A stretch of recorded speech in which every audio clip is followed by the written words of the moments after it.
Fala pessoal, seja bem-vindo a mais um vídeo. No vídeo de hoje vamos ver as últimas informações do Vascão, que infelizmente, após 4 vitórias consecutivas, perdeu para o time do São Paulo em casa e muita gente está colocando culpa no Diniz. Vocês também acham que a culpa dessa derrota do Vasco foi do Diniz? O que é que vocês acham? Deixa aqui nos comentários, hein? Vocês também comentem aqui embaixo a cidade e o estado de onde vocês estão falando, que é muito importante para nós sabermos de onde é a nossa audiência. Eu quero mandar também um salve em especial aqui para a galera de Natal, Rio Grande do Norte, que sempre tem comentado aqui nos nossos vídeos. A galera de Itaituba, Pará, também comentando aqui nos nossos vídeos. A galera da Bahia também sempre comenta aqui nos nossos vídeos, né? Então, quer receber um salve aqui no próximo vídeo? É muito fácil, só você se inscrever no nosso canal, ativar o sininho e comentar aqui embaixo a cidade e o estado de onde vocês estão falando. E agora, sem mais enrolações, bora pro vídeo. Pênalti bobo, né? Bobo? Pênalti bobo. Vamos falar muito sobre isso, Vene Casagrande. Vamos falar, teve rodada no Brasileirão. E olha aí, o Vasco perdeu do São Paulo em São Januário. O Pedrosa nem lembrava mais como era uma derrota. Não lembrava. Tá, interrompeu uma sequência que o Vasco estava invicto há 4 jogos. E era vencendo, tá, gente? Não era empatando, não. A gente vai ver como foi essa partida e na volta a gente vai comentar. Ele tá com uma carinha de... mais ou menos, né, Vene? Eu já tô acostumada nesse ano. Pode rodar. Sob o olhar atento do técnico da seleção brasileira, Carlo Ancelotti, e com festa da torcida cruzmaltina que lotou o São Januário, o Vasco enfrentou o São Paulo. E o jogo começou equilibrado, com a bola parando nos goleiros Léo Jardim e Rafael. Os donos da casa tentavam abrir o placar, e no escanteio Coutinho encontrou Ryan, que de cabeça carimbou a trave. No mesmo lance, Robert Renan arriscou, mas parou em Rafael. O São Paulo também fez Léo Jardim trabalhar, com Tapia num chute a queima-roupa. No final do primeiro tempo, escanteio para o São Paulo e após a cobrança, o VAR acionou o árbitro Wilton Pereira Sampaio, alegando que a Arboleda foi derrubado por PH na área. Pênalti para o São Paulo. Lucas Moura foi para a bola e abriu o placar.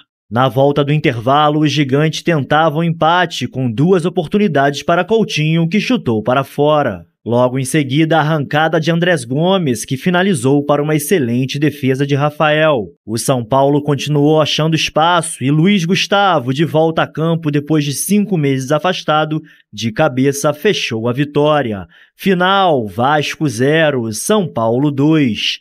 É o fim do tabu do clube paulista, que não vencia o Vasco em São Januário havia 12 anos, além de interromper uma sequência de 4 vitórias do cruzmaltino no Brasileirão. Eu acho que deu tudo errado no jogo. A gente não jogou mal, principalmente no primeiro tempo. A gente foi extremamente dominante. Jogou até muito melhor que o jogo do Cruzeiro, por exemplo, ou o jogo do Bahia, que faltou fazer o gol. E a gente, infelizmente, favoreceu uma falta de concentração, de ceder o escanteio e depois a gente cometeu um pênalti.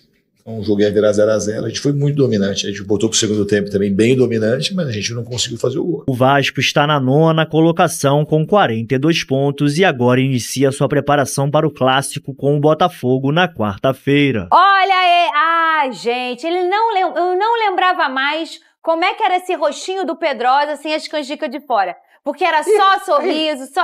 Olha lá, continua aqui, Fernanda. Ai, Vene Casagrande. Pedrosa. Respeita o momento. Olha o pote. Vene, boa tarde, você de casa, segundou. Vamos falar sobre essa rodada maravilhosa ou não. Pra mim, a rodada foi boa. Não foi bom é o quê? O meu time. Tem um negócio que acontece no futebol, um fenômeno. Ô, Lucas Pedrosa, o que aconteceu com o Vasco em pleno São Januário? Bandeirão novo, torcida lá como sempre apoiando. Ninguém esperava que o Vasco ia perder para um freguês dele, porque o São Paulo tem a freguesia com o Vasco. Dentro de São Januário, principalmente. Uma sequência tão boa. O que aconteceu, Pedrosa? Olha, Fernanda, você não citou um fator que também foi muito importante na minha opinião. O quê? Carlo Ancelotti em São Januário. Ah, tem isso, né?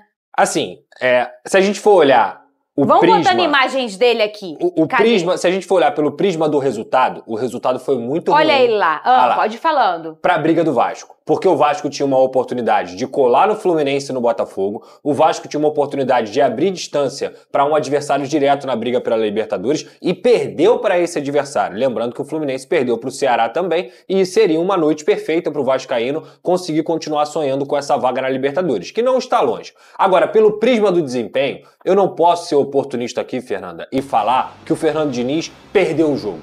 e falar que o Fernando Diniz, ele teve umas ideias que ele nunca teve. Quais foram essas ideias, pra quem não assistiu, Ele mexeu errado no segundo tempo. Só que isso faz parte do jogo, gente. Primeiramente, uma hora o Vasco ia perder. No primeiro tempo, o Vasco teve mais chances do que o São Paulo, principalmente na cabeçada do Ryan, aquela bola na trave, que poderia mudar o jogo, era 1-0 ali, poderia abrir o jogo e ser outra realidade da partida. Depois o próprio Robert Renan conseguiu emendar esse chute aí que a gente tá vendo na tela. E o Rafael, que foi o melhor em campo, o Rafael fez 8 defesas, ele foi o melhor em campo disparadamente, conseguiu evitar o gol do Vasco. Aí vem o balde de água fria. Por quê? Porque o Paulo Henrique, de forma infantil, como a gente falou aqui, ele foi agarrando o Arboleda lá da ponta da área até o meio da área. Se ele começa segurando o Arboleda e depois larga para poder tentar disputar a bola, não seria pênalti, porque é o tipo de empurra-empurra, puxão aqui, que a gente vê no campeonato o tempo inteiro. O grande erro dele foi ter abraçado o Arboleda do início até o fim da jogada. Então, para mim, isso é pênalti. Não tem como falar que não é pênalti. O Lucas bateu e aquilo desmoralizou o Vasco para o intervalo. Volta do intervalo e veja bem... Pessoal, rapidinho aqui, vocês acham que aquele pênalti bagunçou ali o Vasco, bagunçou a estratégia do Vasco? Você acha que aquele gol o Vasco não teve maturidade suficiente para segurar ali? O que é que vocês acham? Qual a sua opinião? Deixa aqui nos comentários, hein? Vamos voltar aqui pro nosso vídeo. Até o momento das substituições que o Diniz fez, colocando o Verratti e o Matheus França, o Vasco estava jogando bem.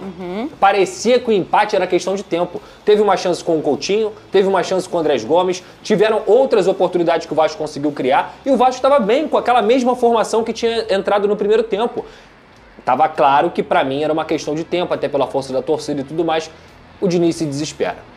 O Diniz, ele é ansioso naquele momento ali, quando ele mexe com 13 minutos de segundo tempo. Eu acho que essa ansiedade não era só uma coisa do Diniz. A ansiedade de você ter o Carlo Ancelotti ali, para Coutinho, Ryan, Paulo Henrique e também Léo Jardim. Léo Jardim foi bem, mas os outros três me pareciam ansiosos para poder decidir, para poder mostrar para o professor e para outros jogadores que estavam ali, causou também uma ansiedade no time e o próprio Fernando Diniz foi ansioso na mexida. Ele tira o Barros. Para piorar. O Barros, ele é o equilíbrio da equipe do Vasco. Eu entendo que o Barros teve uma entorse no primeiro tempo, o Diniz falou que ele fez gelo no intervalo e tudo mais, mas não foi por isso que ele saiu. O Barros, ele sai, e eu estava bem do lado do banco de reservas, eu fiz essa transmissão ontem, ele não recebe atendimento, ele não recebe nada. Foi uma opção técnica, ele prefere deixar o Tietê, que é o quê? Um cara que tem mais saída de bola e tudo mais, mas o Tietê não marca metade do que o Barros marca. Então você tira totalmente o equilíbrio do time. Era melhor ele ter tirado o Tietê, colocado o Matheus França, como ele colocou, e deixado o Barros na equipe para deixar um time mais, pelo menos equilibrado. Eu acho que essa é a palavra que faltou ontem. E para piorar as mexidas do Diniz, o Matheus França não entrou bem. É um jogador que vem crescendo, que vem treinando muito bem. Eu acho que já entrou bem em outras partidas, mas ontem ele entrou muito mal. E isso fez com que o Vasco perdesse o controle que estava tendo antes da partida, antes das mexidas do Fernando Diniz. Depois o Diniz só piorou a situação dele. Ele colocou 7 atacantes, ele deixou 2 zagueiros e apenas o Paulo Henrique como defensores. O Vasco se abriu todo, se colocou como um time vulnerável, perdeu o equilíbrio e o São Paulo continuou atacando. São Paulo que foi muito maduro dentro da partida. Acho que tem que também dar mérito para o que o São Paulo fez na partida de ontem. O Alan Franco, o Arboleda e o Sabino fizeram uma partida impecável e o Crespo soube entender as mexidas do Diniz, colocou gás novo com o Rigoni, com o Ferreirinha e o Luiz Gustavo. Quando o Luiz Gustavo entrou, ele faz o segundo gol. Então, cara, assim, pra ser muito sincero, eu não posso ser oportunista aqui de ficar criticando o Fernando Diniz, porque assim é o Fernando Diniz. Ele é um cara que anda na linha tênue entre a genialidade e a linha tênue entre os erros. E assim é o futebol. Então, assim, como o Diniz conseguiu ganhar a partida contra a Vitória, apesar de estar com um a mais, o Diniz faria isso de qualquer forma, porque ele faz isso. Ele tira zagueiro pra botar volante, ele tira lateral pra botar atacante. Assim é o Fernando Diniz. Então não tem como eu ser oportunista aqui, não tem caça às bruxas, o futebol continua, o campeonato continua e o Vasco uma hora ia perder. Segue o jogo. E calma lá também, né, Vene? Se tem algum torcedor nessa pegada aí de caça às bruxas, endoidou. Porque é o pacote que se vem com o Fernando Diniz. Esse bom futebol que o Vasco pratica é porque ele é esse tipo de treinador. E também todo mundo sabe, o Cris sabe muito bem, que quando ele acha que ele perdeu o controle do negócio, ele é corajoso. É franco atirador. E aí, ó, quando dá certo, ele é um gênio. quando dá errado ele é um maluco? Não é, né, o Venez? Todo mundo já sabe que ele é assim. Concordo, Fernandinha. Se desse certo, a gente estaria aqui elogiando, e deu errado e a gente vai estar aqui criticando, porque eu acho que o Vasco da Gama ele perde justamente nas alterações que o Fernando Diniz fez, porque foi muito na base do desespero. Para mim, o pior erro dele, analisando o contexto do jogo, o que estava acontecendo dentro da partida, foi quando ele tirou o Cauã Barros e decidiu manter o Tietê. Em determinado momento era o Coutinho que estava sendo o primeiro volante. Então o São Paulo soube tirar proveito dessa situação, porque o Coutinho, com todo respeito, ele não consegue marcar, não é a característica dele, e aí ele ficava sobrecarregado na hora de atacar, até porque o Vasco, em determinado momento, estava com 5 atacantes. Tanto é que para o primeiro e para o segundo tempo, o Vasco dobrou o número de cruzamentos na área, porque ele estava com vários atacantes, um deles era o Verratti, que sabe explorar muito bem a bola aérea, mas mesmo assim, o São Paulo, embora o São Paulo esteja vivendo uma má fase, mas uma das virtudes da defesa do São Paulo é justamente a bola aérea. O Arboleda, inclusive, é um baita zagueiro e soube tirar proveito dessa situação. Ele ali tirou várias bolas aéreas que o Vasco tentava explorar. Então eu acho que é uma derrota que não tem caça às bruxas, estou na linha de vocês. Não é nenhum absurdo você perder para o São Paulo, embora o São Paulo esteja vivendo um péssimo momento. Eu não esperava, vou ser muito sincero, falei aqui na sexta-feira que eu achava que o Vasco da Gama fosse vencer esse jogo, mas se vencesse também não seria um absurdo, porque no primeiro tempo o Vasco foi melhor, porém teve o pênalti infantil do Paulo Henrique, e isso a gente precisa mencionar, e no segundo tempo, até as alterações do Diniz, por volta de 15 minutos, 16 minutos do segundo tempo, o Vasco também era melhor, só que o São Paulo foi mais letal. Inclusive, o São Paulo poderia ter feito 3, porque o Rigoni perdeu um gol assim, inacreditável, um gol absurdo. Mas não tem nenhuma caça às bruxas, agora é pensar na próxima rodada do Campeonato Brasileiro. A gente mostrou ali o Ancelotti, que estava ontem lá, como o Pedrosa citou, olhando o povo todo, a taça de vinho na mão. O homem tá sabendo viver, hein? Olha lá, quem ele foi olhar? Ryan, talvez? Léo Jardim? Paulo Henrique? Do São Paulo? É informação, tá? São 4 jogadores do Vasco. Léo Jardim, Paulo Henrique, Coutinho e Ryan. E do São Paulo, acredito que o Marcos Antônio, porque é o meia que já fez parte da pré-lista da convocação do próprio Carlo Ancelotti. É muito bom jogador, o Flamengo queria, inclusive. Sabe? E aí, pessoal, rapidinho aqui, vocês acham que o PH vai voltar para a seleção brasileira depois do jogo de ontem, o Ancelotti lá assistindo? Vocês acham que o PH vai voltar aí à seleção brasileira? O que é que vocês acham? Deixa aqui nos comentários, hein? Quem é apaixonado nele, o José Boto, foi quem o encontrou. Exato. É apaixonado no futebol. É muito bom jogador. E a convocação de hoje, ela vai priorizar jogadores que atuam no Brasil, né? No futebol brasileiro. Então, ele foi lá assistir e deve ter se encantado. É uma imagem aí, pra quem não pode ver, do Ancelotti num camarote e ele observando a festa do Vasco na entrada de campo, ele também com uma taça de vinho na mão. O Samir Chaldi também. Que é o presidente da CBF. O novo presidente da CBF, porque estreitou laço com os clubes. É verdade. Porque era difícil ver o antigo presidente. Tem muita coisa assim. boa mudando. Falar nisso, hoje tem convocação, tá bom? Da seleção brasileira às 3 horas da tarde para 2 amistosos, os últimos até o fechamento do ano e até a Copa do Mundo também. Os 2 próximos serão com times da Europa, né? Só em março do ano que vem. E o Vasco perdeu 2 peças importantes para o clássico contra o Botafogo. Eu abri aqui o programa brincando com isso, mas é verdade. O Nuno Moreira e o Paulo Henrique levaram o 3º cartão amarelo e estão fora do meu jogo com você, Lucas Pedrosa. Tô triste? Não tô, tá? Porque quando é negócio de lesão, a gente fica, né? Agora, cartão, meu irmão, eu tô feliz. Eu comemorei ontem tipo um gol. Foi gol do Botafogo? Não, foi faz mais falta. Foi porque assim, na direita tem o Pumita, né? Que pode dar conta do recado. Mas aí você também tem a entrada do Verratti. Você traz o Ryan pra ponta direita, coloca o Carlos Andrés Gomes na esquerda, Coutinho e o Verratti, que é uma formação que tá longe de ser ruim. Então, assim, lógico que a perda do Paulo Henrique e do Nuno é muito ruim. O Nuno, inclusive, no primeiro tempo fez um jogo ruim. No segundo tempo ele voltou muito bem. Aí o Diniz tirou ele. Não deu pra entender também. Mas assim, eu acho que pra esse jogo de quarta-feira, você colocando o Pumita, que é um bom lateral, e colocando o Verratti novamente, o Vasco continua tendo um time forte. Ele tentando mostrar pra mim que ele tá tranquilo, viu? Esse ar dele, né? Tipo assim, eu tenho o Puma, eu ponho não sei quem, eu ponho o Nenené. É uma seleção, né? Ponho o Ryan. Você percebeu ou eu vi sozinha? Não, eu percebi, eu não ia falar nada. Aí ele, não, eu tô tranquilo. O clima já tá pesado. Eu boto o Verratti ali, aí boto também o Coutinho, aí boto não sei quem. Onde é o jogo, Pedrosa? Eu fico com pena por causa disso, velho. Onde é o jogo? Nuno e Paulo Henrique vão perder a festa. É complicado. sabe, cara. Ou não, né? Vão assistir de camarote. Pode ser, pode ser. Olha, Pedro. Briguem! O Botafogo perdeu alguém pra esse jogo? 15 pessoas. Calma. Eu tô até preocupada, porque eu tô até sem beber água gelada, que eu tô com medo de eu ser a próxima. Entendeu? Eu tô ansioso pra ver esse Botafogo, essa escalação. Ai, meu Deus. E o Vasco se movimenta para ter o zagueiro Cuesta de forma permanente. Adroniceu isso, Pedrosa? Não só isso. Acho que a gente tem 3 informações muito importantes para dar aqui. Pode passar direto, que a gente vai trocar. Eu falei ontem na transmissão lá da Cazé TV também, mas é importante a gente passar o panorama sobre Rayan, Diniz e o Robert Renan e o Carlos Cuesta. E não só eles, mas também o Carlos Andrés Gomes. Vamos lá. Vou pelo Rayan.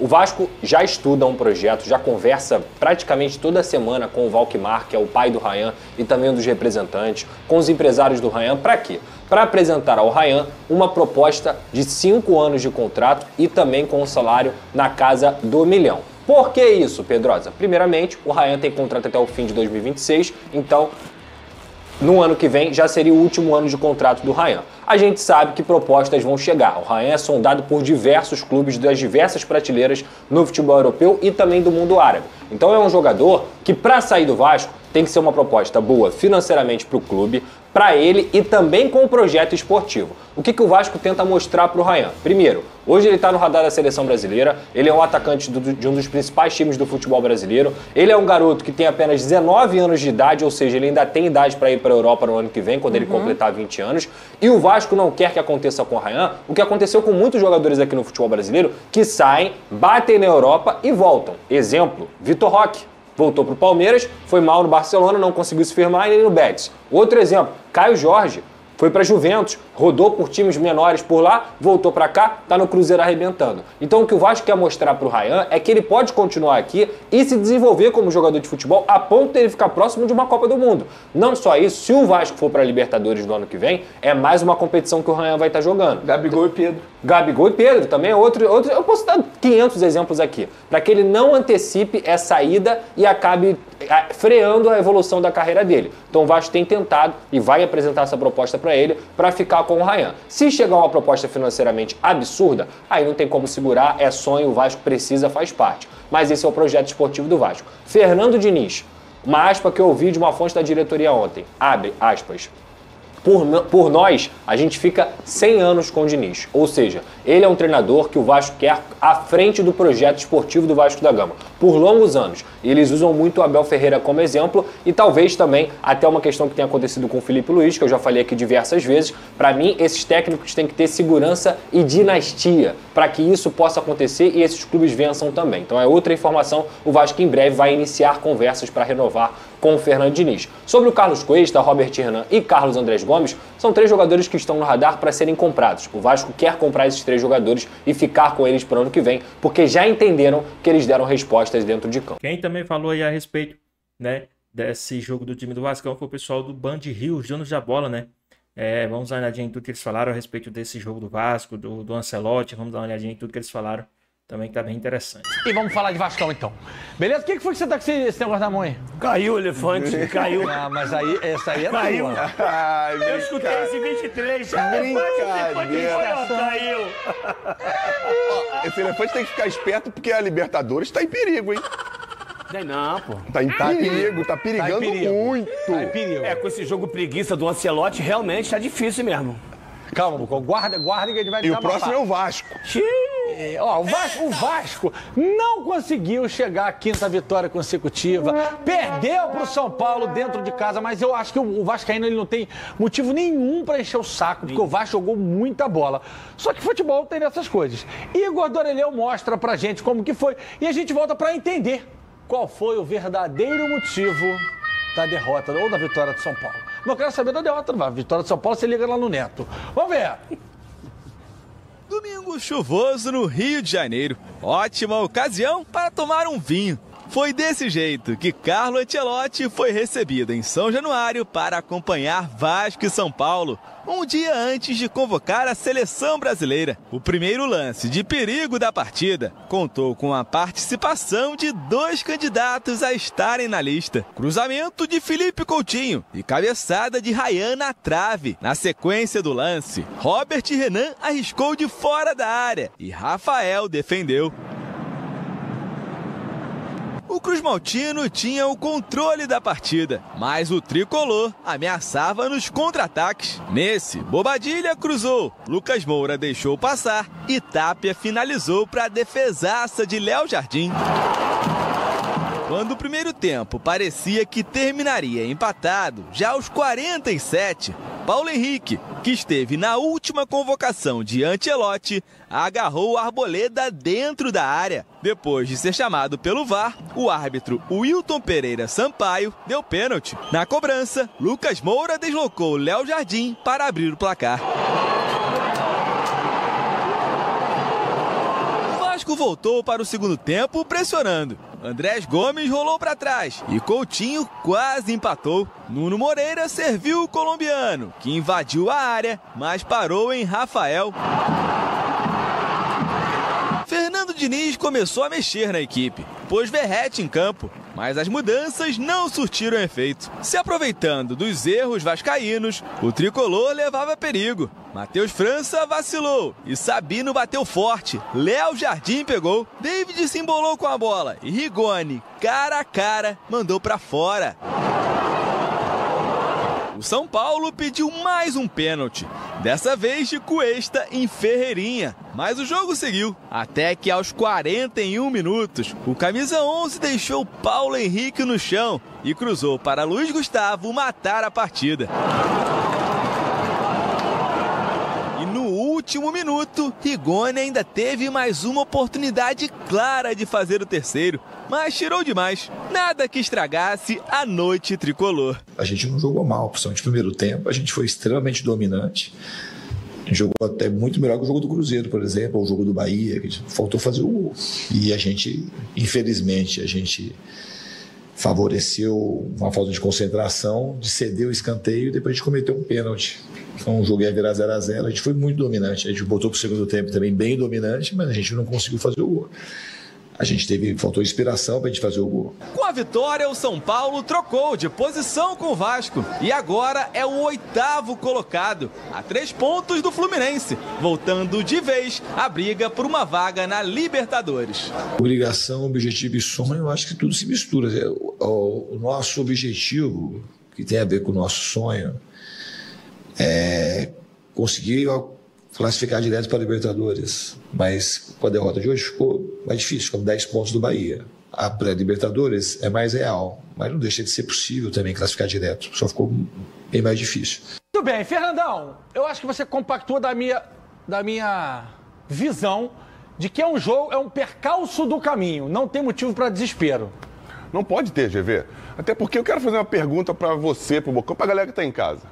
Por mais que a gente se prepare para qualquer coisa, na vida, tirando o futebol, sempre vão acontecer coisas que estão fora do nosso controle. Claro, pô. E aquilo que você se preparou da melhor forma possível pode dar errado, não pode? Até com 2 minutos de coisa. E aí a gente chega no futebol que ainda tem um agravante, que tem um adversário, que se prepara tanto quanto tentando vencer o jogo. E na minha opinião foi isso que aconteceu com o Vasco. O Vasco fez um grande jogo mais uma vez dentro de casa. Criou oportunidades, mas não conseguiu fazer o gol.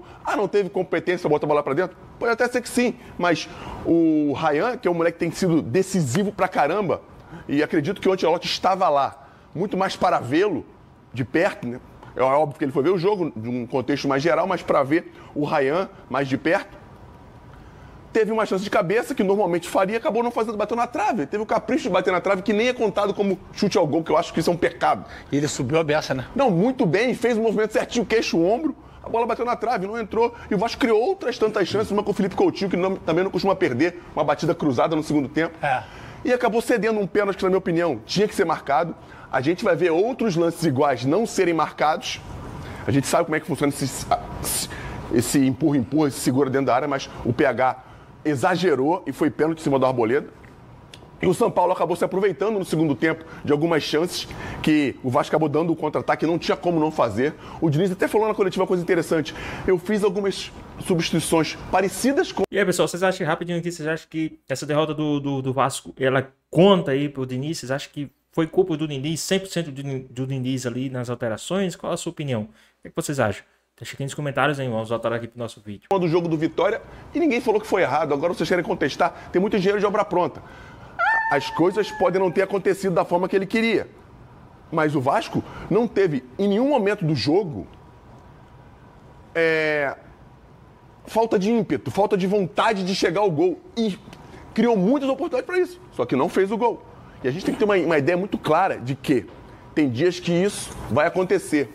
E o maior retrato do respeito que o Diniz tem, do respaldo que ele tem, foi uma coisa que eu não me lembro de ter visto acontecer em São Januário. É o time perder e a torcida aplaudir. Perfeito. E foi isso que aconteceu. Mas o torcedor mesmo, Nando, o cara que está acostumado a ir a São Januário, que ia quando estava fase ruim também, ele vai aplaudir. O problema é o Enzo, ou o blogueiro, ou o jornalista que tá travestido ali de torcedor, porque quando vai mal, o cara vai dar porrada. Hoje todo mundo bate mesmo, o cara não esconde muito. Mas, cara, ontem Boca, foi uma grande atuação. O Rafael tava numa noite que lembrou até o GV. Nos velhos tempos. Vocês foram cirúrgicos. Inspiradíssimo. O Vasco ontem, batendo o Vasco, batendo o Diniz, é muita falta de noção, pô. Vocês foram cirúrgicos. Você no início e agora contextualizou, acho que leu meus pensamentos, porque eu acho que eu não gosto de seguir a Liga de todo mundo, não. Eu tenho que discordar, tá? Mas nesse caso aí, não tem como discordar, cara. A situação do Vasco, o Vasco vinha de 4 vitórias seguidas, salvo engano. 4. É claro que ninguém ia também vaiá-lo, né? No final do jogo, tendo o que viu ontem, o Vasco foi um time bastante competitivo, de muita entrega, e você disse muito bem, tem trabalho do outro lado também. Os times hoje são muito mais preparados taticamente, estrategicamente, do que uma criatividade de um jogador só para uma tomada de decisão. Claro que ele tem a possibilidade de uma tomada de decisão no jogo, de resolver, como não aconteceu com o Felipe Coutinho, que é um baita jogador, Ryan, que vem fazendo um grande campeonato, poderia ter definido o jogo. O Vasco teve grandes oportunidades de fazer gol. E aí o São Paulo jogou de acordo com as possíveis fragilidades do jogo, das possibilidades do jogo. Contra-ataque, se fechou, centralizou, não deixou o Ryan jogar como ele gosta de jogar, ele ficou um pouco de costas. E crucificar o Diniz por uma substituição, como o Fernandão disse aqui, gente, isso é covardia. Isso é covardia. Nem todo jogador que vai entrar... O treinador não tem bola de cristal, fala assim, você vai entrar e vai fazer 2 gols desse jogo, no outro você vai entrar e você vai me... Pô, pelo amor de Deus, me prejudicar. Não é assim. O futebol, esse que eu falo, são os oportunistas, né, Fernandão? Engenheiro de obra pronta. O Diniz faz um grande trabalho no Vasco. O Vasco não é... O Vasco brigou... Trocaria pelo Ancelotinho? Pô, é agora? Posso pegar um Uber e buscá-lo? Pô, tá de brincadeira, né, pô? Ó, e ele falou exatamente isso que você disse na coletiva, o Diniz. Vamos ver. No segundo tempo, as substituições era um intuito claro de entrar alguém com mais inspiração, da gente conseguir ter mais controle e ter alguém para colocar a bola para dentro.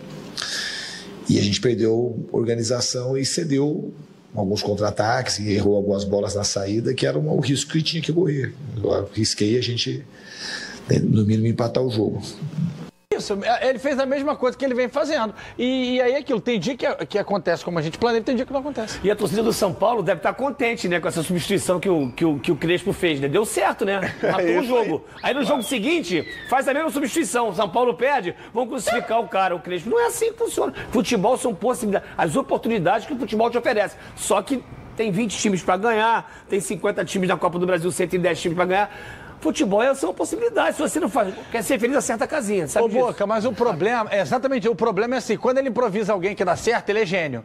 Agora até reclamaram porque no final, não sei quem terminou de lateral esquerdo. Se o Vasco vira o jogo, e assim, gente, você pode achar que você entende pra caceta de futebol, você pode achar que você é o Guardiola, mas nem o treino tu vê. O cara tá ali. Você não pode numa semana achar que ele é um treinador pica das galáxias e na outra semana tu questionar a decisão dele porque tu acha que tu entende mais do time que ele treina todo dia. Plus, ainda, ele vai errar também. Ou tu acha que o Vasco ele nunca mais vai errar e que o time do Vasco nunca mais vai ser ruim? Começou 4 vitórias, vai pra 400 agora. Esquece, filho. E não ganhou zorra nenhuma. Só pra voltar pro chão. É isso. Verdade. Volta, aterrissa. 4 vitórias seguidas, o Vasco não tinha desde 1900 em Guaraná de Rolha. Beleza. E Copa do Brasil, só rapidinho. Não, pode falar o que Não quiser. ganhou, filho. Ah, vai atropelar o Fluminense, vai. Quem Combinou? diz isso? Como? Combinou?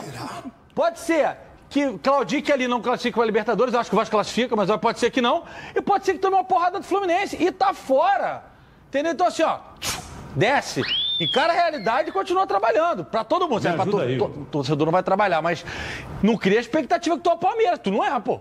Não, é verdade. E essa vitória do Vasco ontem, se acontecesse, se eu não me engano, GV, igualaria só o Vasco, sabe de quando? De 97. Aquele do Edmundo, campeão brasileiro, em cima do Palmeiras, não, 2 empates contra o Palmeiras, porque teve melhor campanha.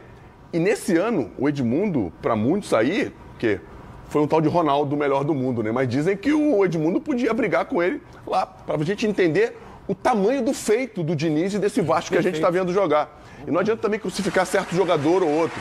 Tem caras que vão entrar bem em um jogo e vão entrar mal em outro. E dentro das circunstâncias que o jogo também te oferece. Porque é muito mais fácil você destruir do que construir. Claro. Em qualquer circunstância da vida. É mais fácil você destruir qualquer coisa, ó, esse banco, do que construir, do que montar, do que idealizar, criar na tua cabeça, depois fazer, tornar a realidade. Então, tranquilidade, o Vasco tem um jogo importantíssimo contra o Botafogo no meio de semana, o jogo lá no Newton Santos. A gente sabe que já teve a semifinal da Copa do Brasil, já vem de um jogo pegado de semifinal de Copa do Brasil, quarta de final de Copa do Brasil, e agora tem um jogo importante para os dois, né? Porque se o Vasco ganhar, encosta no Botafogo, e o Botafogo ganhando esse jogo, sai um pouquinho daquela dificuldade de oscilações que tem tido no campeonato. Vamos ver! Pois bem, pessoal, tá aí mais um vídeo, né? Infelizmente, o Vasco não conseguiu essa vitória tão esperada, uma vitória a qual a gente tinha quase que certeza, né? A vitória do Vascão, porque o Vasco sempre vinha batendo no São Paulo dentro do São Januário, dentro de São Januário, mas infelizmente não foi dessa vez, né? A gente vinha de 4 vitórias consecutivas, vinha de uma sequência muito boa, e infelizmente dentro de casa a gente não conseguiu essa vitória, né? Ali para fechar as 5 vitórias consecutivas seria extraordinário ali, uma sequência dessa pro time do Vasco, mas é isso, não se pode ganhar todas, né? Que nem eu vi um colega meu postando. Não se pode ganhar todas. Lembrando que o Vasco volta ao campo nessa quarta-feira para enfrentar o time do Botafogo, né? Lá no tapetinho dos caras. A gente sabe da dificuldade que é jogar contra o time do Botafogo dentro da casa deles. Mas o Vasco, se quer almejar algo maior ainda, não pode estar desperdiçando esses pontos, né? Principalmente dentro de casa, que foi contra o time do São Paulo, e pegar um Botafogo que vem, né, numa decadência. Então o Vasco tem que sim que aproveitar essa oportunidade. Lembrando que no sábado o Vasco volta a campo para enfrentar o time do Juventude dentro de São Januário. Então, né, o Vasco, que, na minha opinião, vem se destacando demais, é um dos, assim, pós a parada, né, daquele Super Mundial de Clubes, o Vasco vem deslanchando. Não, na verdade, o segundo turno, né, o Vasco vem deslanchando aí, vem fazendo boas sequências de jogos aí. O Vasco sendo, acho que, um dos principais times do segundo turno, mas o segundo turno não vence campeonato, mas também ajuda a livrar aí de qualquer, né, problemas, né? O Vasco já está aí alcançando pontos para não pensar, né, nem perto de rebaixamento. Lógico, está muito longe, né, disso, mas aqui é os pontos conquistados, as vitórias conquistadas, os objetivos conquistados vão deixando ainda melhor essa sequência aí do Vascão. Mas e aí, o que é que vocês acharam de quem foi o culpado dessa derrota do Vasco? Qual a sua opinião? O que, é que vocês acham? Deixa aqui nos comentários. Então é isso. Espero que vocês tenham gostado do vídeo. Deixe o like, comenta aqui embaixo, ative o sininho de notificações. E se for novo aqui no canal, já se inscreva para não perder os próximos vídeos. Tamo junto, é nóis e até a próxima. Fui!